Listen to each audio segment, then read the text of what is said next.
मेरा चैनल में रउआ लोग के स्वागत बता। आज नवरात्रि है तो देखी एगो सेवक माई के बोलावता तो देर हो गल तो मैया का कहतरी आ सेवक का कहतरे। सुनी लोग, अच्छा लगी तो लाइक सब्सक्राइब जरूर करब। आगे कमेंट में बताइब लो। हम रेखा देवी।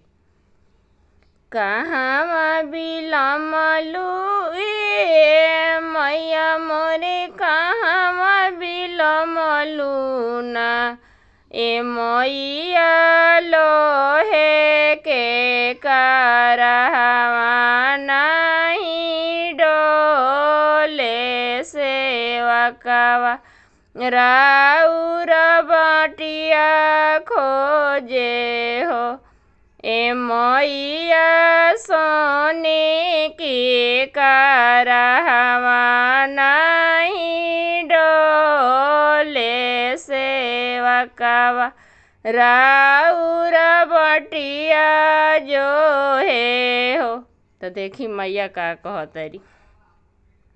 आवत रहनी ये सेवका आवती रहनी हो ए सेवका गंगा के लहरिया ऐसन आवत रहनी हो ए सेवका अधे रहिया कोढ़िया भेटैले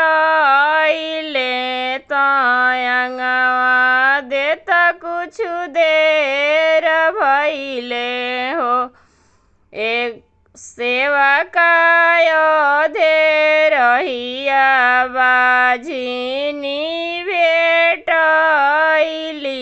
बालकवा देता कुछ देर भइले हो।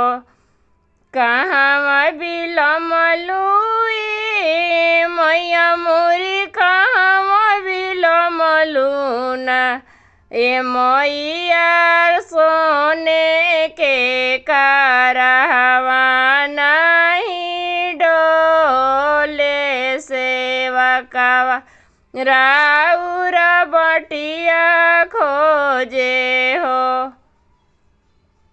तो मैया का बोला तरी सुनी। आवत रहनी ये सेवका आवती रहनी हो ये सेवका गंगा के लहरिया ऐसन आवत रहनी हो ए सेवका अधे रहिया कन्या भेटैली तबरवा देता कुछ देर भइले हो ए सेवका अधे रहिया निरधन भेटैले तमायवा देता कुछ देर भइले हो। आवत रहनी ये सेवका आवती रहनी हो ये सेवका गंगा के लहरिया ऐसन आवत रहनी हो ए सेवका अधे रहिया बालक भेटैले त ज्ञानवा देता कुछ देर भइले हो ए सेवका अधे रहिया बालक भेटैले त बुधिया देता कुछ देर भइले हो।